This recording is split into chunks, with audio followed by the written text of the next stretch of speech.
Remember your first job? And what is wrong with customer service today? These issues and more coming up next. On this episode of East County Now.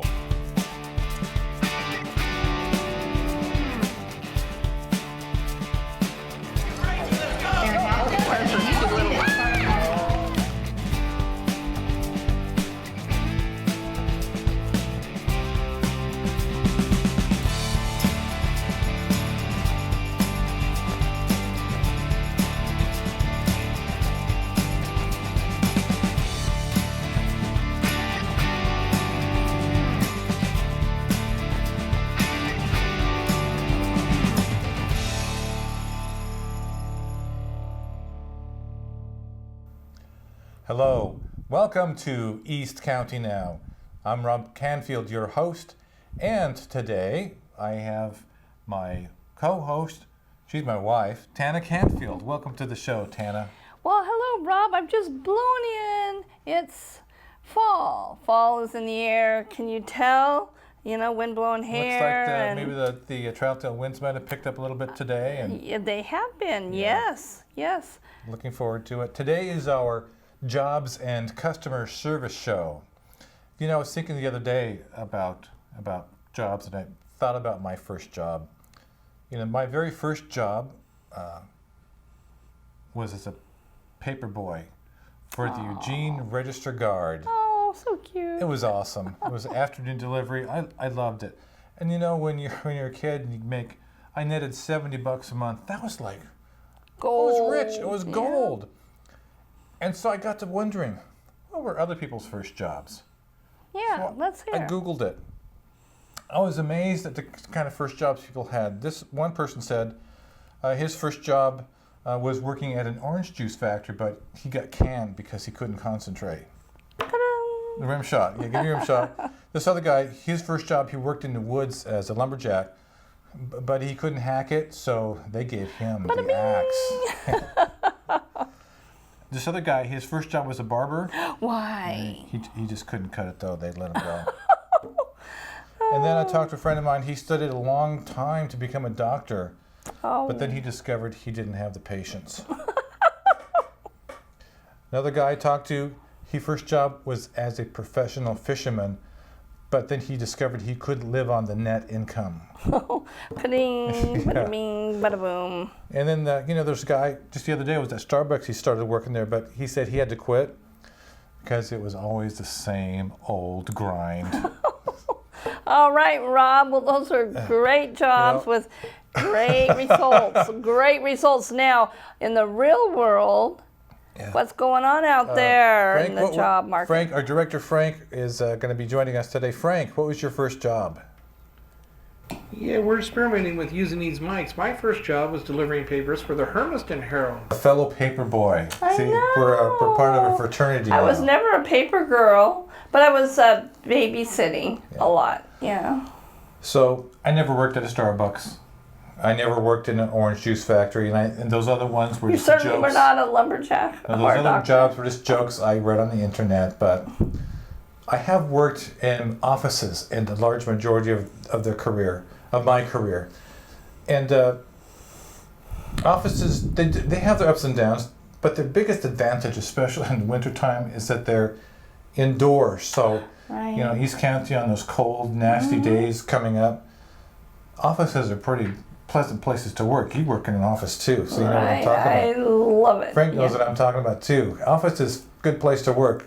Nice and warm, pretty toasty, comfy. Now, if you've ever worked in offices that are set up as those cube farms, Yeah. you know what a cube farm is. I like it. You'll know Like- that, you have cube farms. And where do you Yes, work? cube farms. I like that. I never heard of it. Yeah.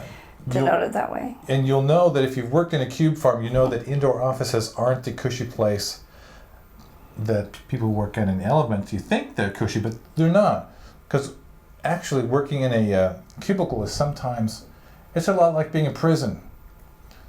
Now you don't believe me, do you? But I need you to think about the comparisons we're going to tell you Wait a minute. about working in an office and being in a prison, there are some similarities. But before I go into that though, but can I tell you what makes a cubicle comfy? What? You decorate it, you bring in the things that you're comfortable with, so you can build up your space, little as it is, and it's your own. You designate it as your own. And it works out really well because you have a nice little comfortable space. And this goes right into what I'm about to suggest, comparison that, offices aren't the cozy place people think they are, even if they're dressed up personally. Because think about the following comparisons between working in an office and working in a prison. In some cases, prison may actually look like a better deal. Now, when you think about it, at work in a cube farm, you spend the majority of your time in a 6-foot by 8-foot cubicle. But in a prison, you spend the majority of your time in an 8-foot by 10-foot cell. Yeah. In prison, they give you 3 meals a day. 3 meals a day. But at work, you only get a break for 1 meal. And here's the thing, you have to pay for the meal. Right. Yeah. Mm-hmm. In prison, you get time off for good behavior, but at work, you get rewarded for that good behavior. Yes. They give you more work. Yes. Yeah. And in prison, you've all seen the movies and read in the papers about prison. In prison, there are wardens who are sick, evil, twisted, and cruel. But at work, we have managers. Yeah. No comment. So, basically, if your job seems more like being in prison, all I can say is maybe it's time to look for another job. Cubicles are dangerous because they don't give you enough room to actually do the job. This is Oh, true. that's so true. I mean, you're stuck in there. You can hardly turn your chair some places. Or you hear everyone else. So all these conversations are going around, and they need to be bigger so that you can have some privacy and focus on what you're doing. Yeah. But if you do think your job is like a prison, even if you're in prison, well, if you're in an office and you're in a cube farm and you think your job is like a prison, maybe it's time to find a different job. And I have a great way to do it. How? This is how you get out of a job. How you can break away? Yes. You call your boss and you say, hi, I'm calling in. I can't come into work today because I'm sick. So then the boss says, well, what's wrong? And you say, well, I have a vision problem. I just can't see myself working for you one more day. So if you have to quit your job, that's the way to do it. That's my suggestion how you do it. Oh my goodness. But my job, it's not an orange juice factory, but I like my job. The one of the number one things I like about my job, I know it's silly to have more than one number one thing about your job. Mm-hmm. What I really like about my job, it's so close to home. Right. I have an 8-minute commute. I remember the days of battling to Canfield for an hour and a half, or even worse, when I worked in Hillsborough. Oh my goodness. The 8-minute commute rocks. Yep. Unlike most of you, I don't have to deal with traffic every day. Me neither. It is so, nice. You've got the same commute because we work fairly close together. We're on the same street. We're on the within same like street. 3 just miles down the street away. from each other. Which is really ironic, like Rob said. We actually met, and we were quite a ways apart in downtown Portland. You were in Northwest. No, I was in Northwest. You were in Northwest, and I was in Southwest. Southwest, yeah. And we managed to always see each other, For about half an hour when we got home every night. Right. Go to bed, yeah. No, but when we first were dating, we always that's managed. back in the caveman days. Yeah. Yeah, when Og and Grog were dating. Exactly. Yes. And even though we were pretty far apart, somehow we always managed to have lunch and get back to our desk on time. Absolutely. Back to the grind. So, up next, we're going to talk about customer service. The good, the bad, the and ugly. The ugly. So we'll be right back after this.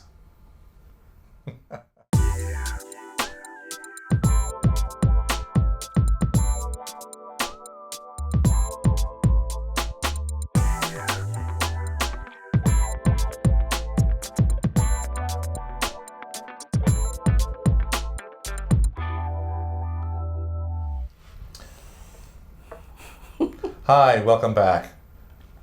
I'm Rob Canfield. This is your host, Giggly Tana Canfield. I'm going to do this again. We'll get this right. Hi, welcome back. I'm Rob Canfield, your host of East County Now. This is my giggling co-host, Tana Canfield. Excuse me. Hello. Next up on the show, customer service. Big topic, no matter who you talk to. Okay, Customer what about service? customer service? Let's hear about it. Not fit for man or beast. Whoa, why is that? You know, Troutdale has First Fridays. Yes. And we ran into Becca, a former Starbucks barista, and we asked her, what's it like to work in a Starbucks? This is what she told us. She said, people are grouchy. They're not happy. They're not happy. They don't smile. Oh. She said, they're rude, and they hurry, and they make a fuss, and they have really, really high expectations. Okay. And it's Starbucks, for crying out loud. She says, you can't believe the percentage of people who ask to have their drinks redone. It doesn't taste right. It's too hot. It's too cold. Or they complain the coffee's too bitter. It's too strong. It's too weak. It doesn't taste right. Wouldn't you want to slap these people?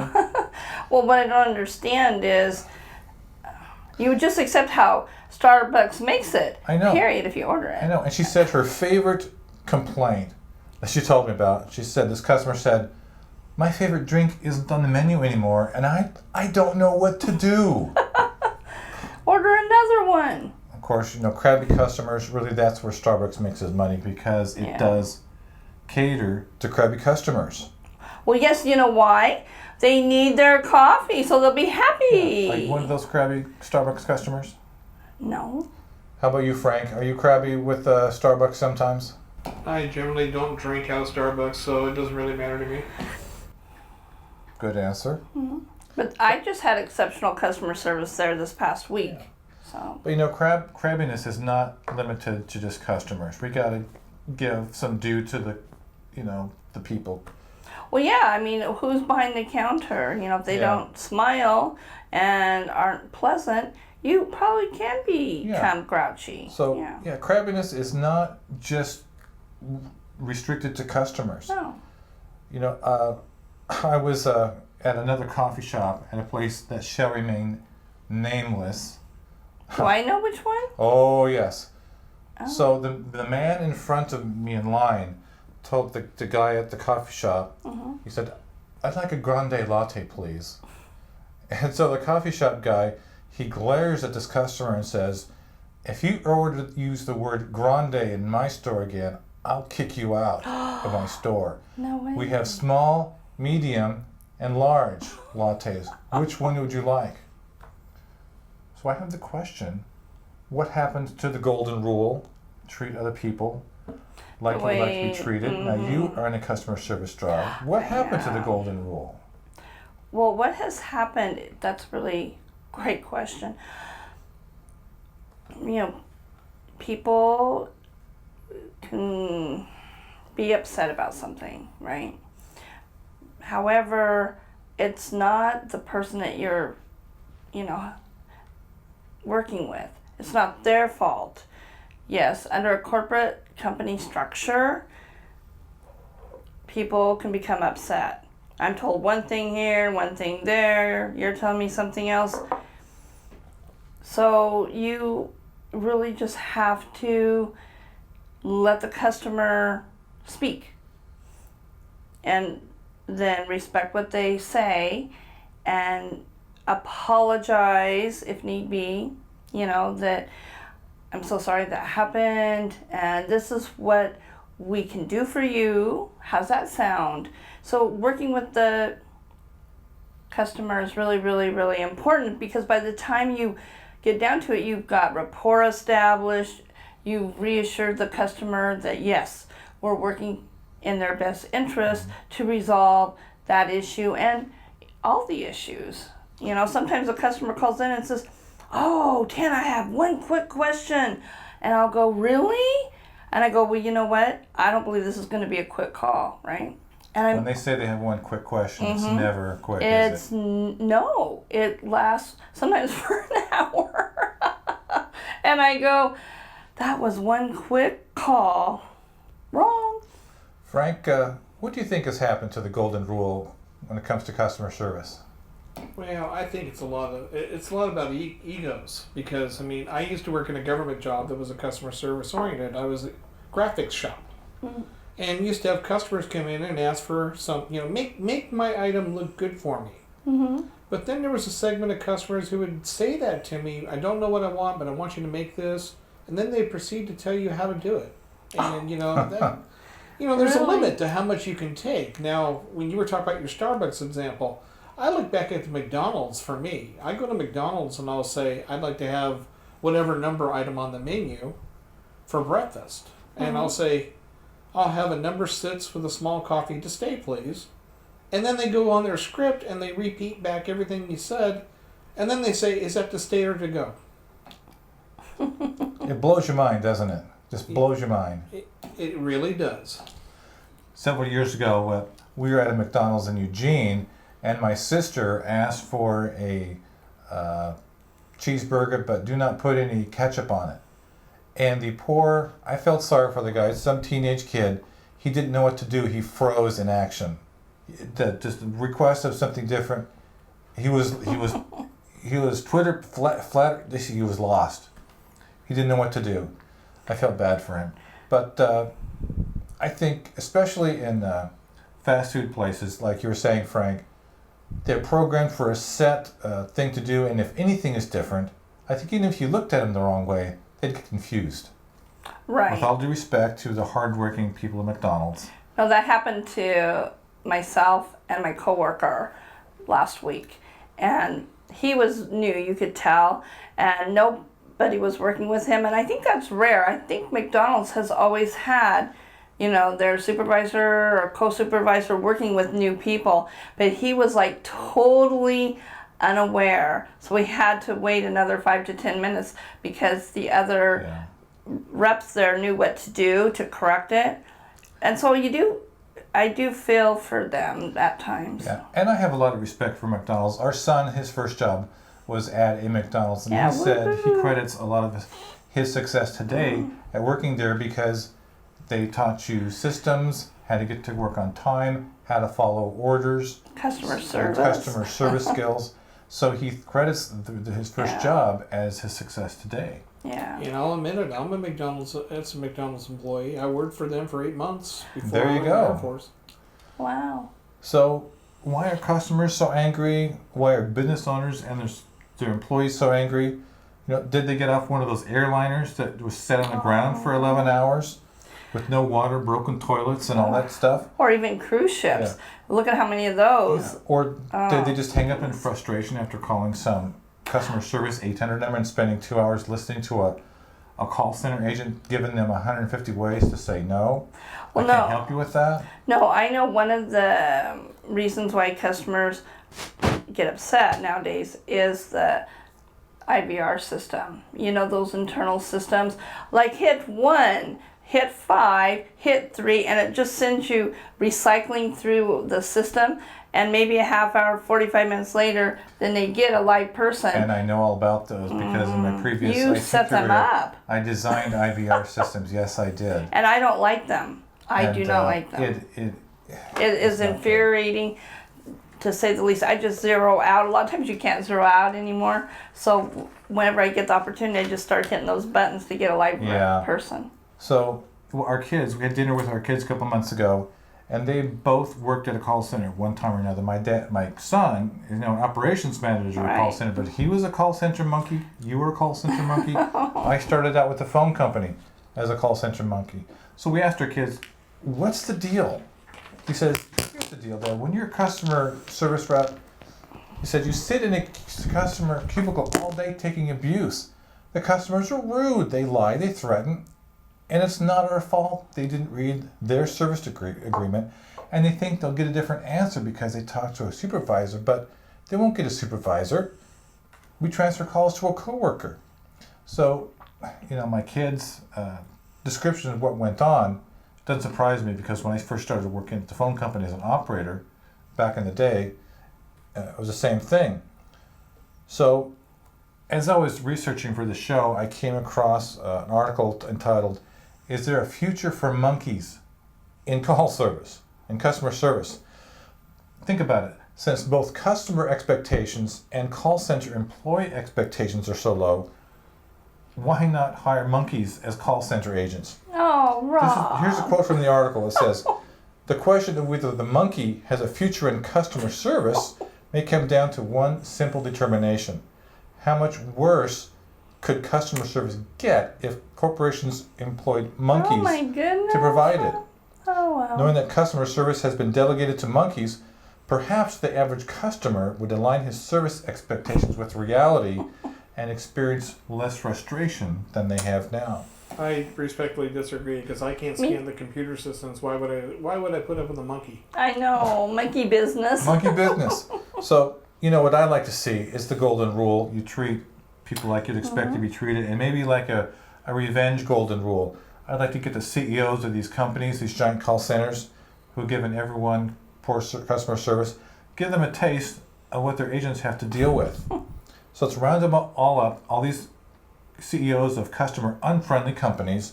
Let's put them on let's put them on an airliner, all these CEOs, and let's park it out on the tarmac for about 2 miles from the airport.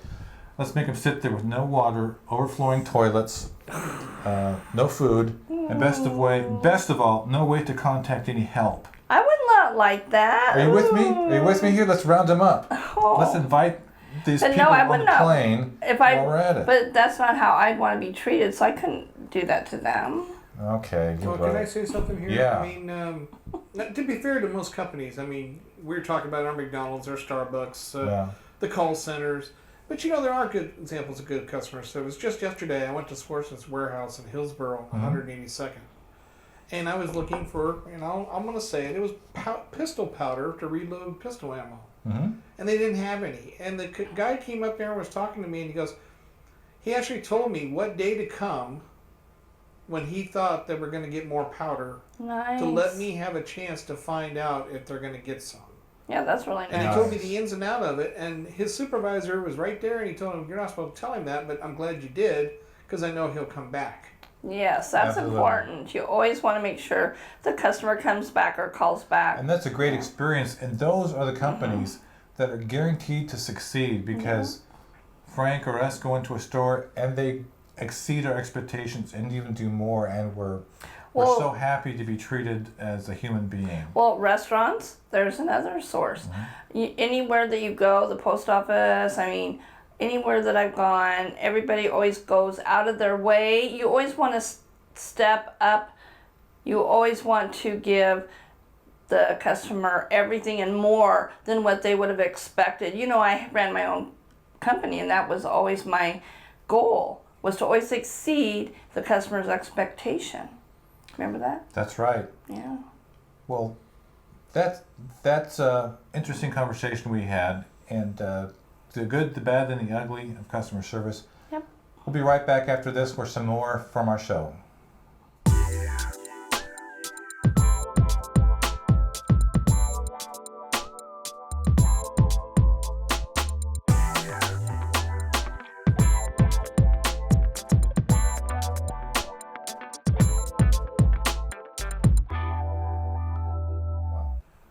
Welcome back. Welcome back to our show. Right now it's time for Tana's restaurant review. She usually does a restaurant review in each show. Which restaurant are you reviewing today, Tana? Rob, I'm so excited. This one is one that has been in the Gresham area, the city of Gresham, Powell, and Cleveland to be exact, since my parents moved out to the suburbs in 1957. Yes, my parents said, if you can imagine, from 82nd, that was the end of Portland, there was nothing except berry fields and farms. And you're talking about all the way to Powell to Cleveland. I think you're talking about Polar King, aren't you? Polar King, absolutely. Yes. So imagine nothing except farms, cows, berries, Zims. What's good about 12 Mile Corner? Tell us what's good about Polar King. What do you like about Polar King? Well, my mom and dad and I and you and Mike and Kathy, all of us have experienced Polar King in this last week. And by golly, fish and chips, 4 pieces, Rob. Okay. breaded very thinly with a very special sauce. A couple weeks ago, she brought me some fish and chips with a famous Polar King chocolate milkshake. Haven't had the combination, but old-fashioned. Delish. It was, So this is a diner that has been in existence long before, any of us really have realized it. And then my parents said we went there all the time, and then I don't know why. Maybe, other restaurants come and go, but this one has been established all that time. And Rob, it's the old-fashioned milkshakes, old-fashioned hamburgers, and talk about service. It's always been exemplary beyond my expectations, there. right? They're so friendly there. But the fish and chips, a 4-piece, mind you, 4 pieces of cod, $8.95 with tater tots. Gotta love the tater tots. Gotta love the tater tots. So you can easily split this meal in half. Which we have. And the burgers are fantastic. The Reuben I've experienced, mighty good. It's awesome. Now, it's not much to look at, to tell you the truth. Not much to look at, no. But it's a diner. It's a diner. It's and clean. It's been around forever. It's clean. It's a diner. And it's been our experience. We've been all around the Northwest, and we've been to all the small towns. You can name them. We've been in that small town. Yeah. If you see a place that doesn't look like much, right. It's a diner. Chances it's are a gym. you're going to have a great experience. With food. If you are a foodie, like we are, you know good food. It's exceptional. Yeah, and I'll put the restaurant address on the screen here so you can have a chance and see where it's at. And we had positive experience there, so both of us recommended. I think I would give it a thumbs up. Oh, 2 thumbs up. 5 spoons, 10 spoons. 10 spoons. I dare you to try it. I double dog dare you. Thanks for that review. We always love to hear reviews. That is it for our show today. If you have any questions or comments about the show, or would you like to be on the show, give us an email at info@eastcountynow.org. You can see information about our show. You can watch TV shows and previous shows at our Facebook page, which is facebook.com/eastcountynow. Again, give us an email shout, info@eastcountynow.org, and check out our Facebook page, facebook.com/eastcountynow. I want to thank everyone for watching, and I want to thank our director who was in on the conversation today. I know, I love that. We finally got that working. Thank you very much, Frank. And I also want to thank our technical advisor, Mike Canty, for helping us do this show every time. So thank you again for watching, and you have a good morning, afternoon, evening, or whatever time you're watching the show. Thanks for watching. Hi, welcome back to the show. Glad you're still tuned in. I'm Tana Canfield. Hi, welcome back to the show. Glad you stay tuned in. I'm Rob Canfield, your host. This is my co-host, Tana Canfield. Hi. We're going to talk about